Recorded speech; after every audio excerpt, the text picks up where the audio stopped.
को सुंदर शरद पूर्णिमा की बहुत बहुत बधाई हो। बाबा विश्वनाथ की कृपा आप पर सदा बनी रहे। आ गया शरद पूर्णिमा की रात्रि।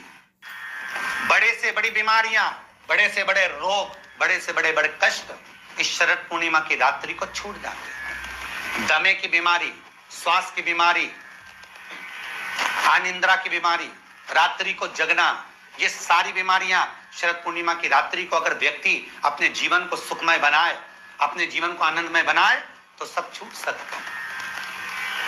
शरद पूर्णिमा की रात्रि को पीपल के पत्ते 5 लेकर उसके ऊपर खीर डालकर रात्रि को खा लेने से महाराज दमे की बीमारी, श्वास की बीमारी रुक जाती है। वो बीमारी बढ़ती नहीं है, उससे कष्ट नहीं होता। जिन बच्चों के नेत्र कमजोर होते हैं, रोशनी कमजोर होती है, शरद पूर्णिमा के दिन रात्रि को 12 बजे भगवान चंद्रदेव का दर्शन कराइए। 5 से 7 मिनट तक नयन मिलाए चंद्रदेव के साथ और बाद में एक पीपल के पत्ते पर खीर जो चंद्र के नीचे रखी हुई है उसी खीर को चटा दीजिए। फिर चंद्र का दर्शन कराओ, फिर खीर को चटा दीजिए। महाराज नयन की ज्योति बढ़ती है, नींद नहीं आती तो निंद्रा देवी प्रवेश करती है, निंद्रा अच्छी आती है, आनंदित होता है। महाराज जिस व्यक्ति के शरीर में गांठ पड़ जाती हो, शरीर काला पड़ जाता हो, चट्टे पड़ जाते हो या दांत खाज खुजली हो जाता हो, उसके लिए भी शरद पूर्णिमा की रात्रि को 12 बजे महाराज भगवान चंद्रदेव के लिए 21 दिए जलाए जाते हैं। उस 21 दिए की कालोज एक थाली में इकट्ठी करी जाती है। कालोज को इकट्ठी कर शरीर में गाय के घी के साथ में जहां जहां जगह पर चट्टे हैं, गांठ है, वहां लगाया जाता है। उसको 5 या 7 दिन लगाइए। उसके बाद में रोज प्रतिदिन लगाने के आधे घंटे बाद स्नान कर लीजिए, आराम लगना प्रारंभ हो जाता है। आज शरद पूर्णिमा की रात्रि से लेकर कार्तिक पूर्णिमा की रात्रि के बीच में जो दामोदर भगवान का, कृष्ण का, शिव का मंगल आनंद करेगा, अभिषेक करेगा, पूजन करेगा, स्मरण करेगा, उसके सारे दुख दरिद्र दूर हो जाएंगे। रात्रि को आप बड़े प्रेम से खीर बनाओ, चंद्रदेव की साक्षी में रखो, भोग लगाओ भगवान श्री हरि को।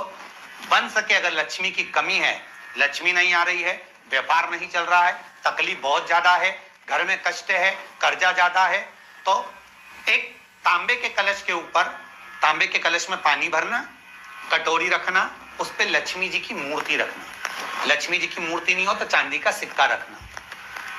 उसके सम्मुख में आप 31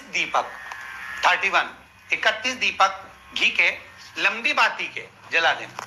महाराज एक एक कमल गट्टा उस 31 दिए के अंदर डाल देना और लक्ष्मी जी का पूजन करना, लक्ष्मी जी का स्मरण करना, खीर का भोग लगाना, पान के पत्ते पर खीर रखना, 5 पत्ते पर खीर का भोग लगाना और माता लक्ष्मी से विनती करना। सुबेरे 4 बजे तक वो रखे रहने देना, सुबह 4 बजे वो उठाना, लक्ष्मी को वापिस तिजोरी में या सिक्का हो तो उसको अलमारी में रख देना। जो खीर बनी है वो प्रसाद के रूप में सुबह 8 बजे, 10 बजे, 9 बजे जब खाना हो प्रेम से खाना।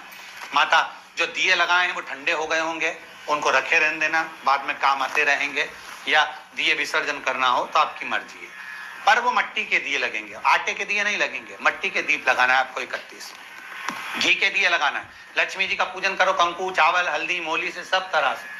शरद पूर्णिमा की रात्रि को सुख मिलेगा, आनंद मिलेगा, लक्ष्मी की वृद्धि होगी, कार्य सिद्धि होगी। दूसरा क्रम, अगर कार्तिक पूर्णिमा हो, शरद पूर्णिमा हो, ये दोनों पूर्णिमा पर शरद पूर्णिमा के दिन आप शाम को प्रदोष काल के समय 4:30 बजे से 6 बजे के बीच में 1 लोटा पानी, उसमें 5 बेलपत्र रखकर, एक कमल गट्टा डालकर भगवान चंद्रेश्वर महादेव के नाम से भगवान शंकर को चढ़ा दीजिए।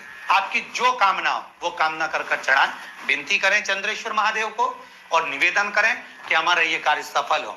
केवल शरद पूर्णिमा के दिन चढ़ाइए, कार्तिक पूर्णिमा तक क्या फल मिलता है हमको जरूर बताइए। भी शरद पूर्णिमा की रात्रि को और कार्तिक पूर्णिमा की रात्रि को गर्भवती नारी अपनी नाभि पर यदि चंद्र की दृष्टि पड़वा लेती है तो बच्चा विकलांग पैदा नहीं होता है। गर्भ से जो बालक होगा श्रेष्ठ होगा, विद्वान होगा, चतुर होगा, पढ़ने में होशियार होगा क्योंकि ये चंद्र की किरणें जब समुद्र में उछाल ला सकती हैं तो आपके जीवन में भी तरक्की ला सकती है, उछाल ला सकती है। शरद पूर्णिमा से कार्तिक पूर्णिमा के बीच में प्रयास करना।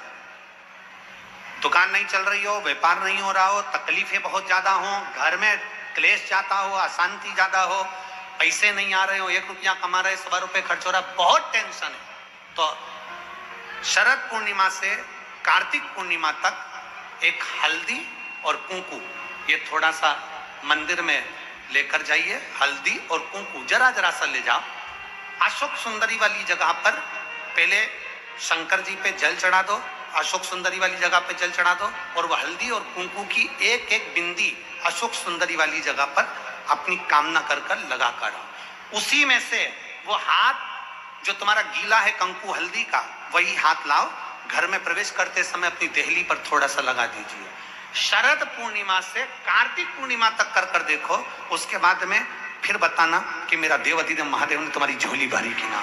कानी दिखे कहीं किसी को पास कानी दिखे, रहते हैं उसके लिए भी शरद पूर्णिमा के दिन तुलसी की जो डंडी होती है, बेलपत्र की जो ये डंडी है, ऐसी तुलसी का जो पत्ता होता है, उस पत्ते की जो डंडी होती है, उस डंडी को चंद्रमा को देखा जाता है, उस डंडी की जो कोर होती है, उस कोर को दृष्टि से मिलाया जाता है। शरद पूर्णिमा की रात्रि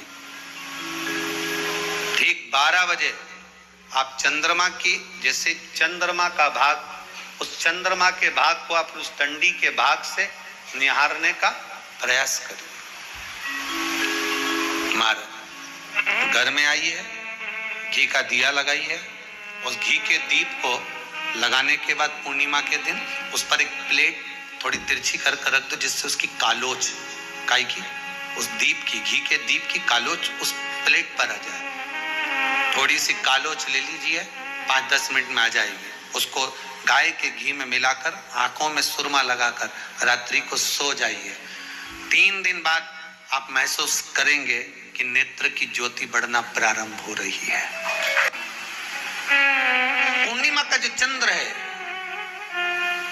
वो विशाल का है, और उस चंद्र की पूर्णता में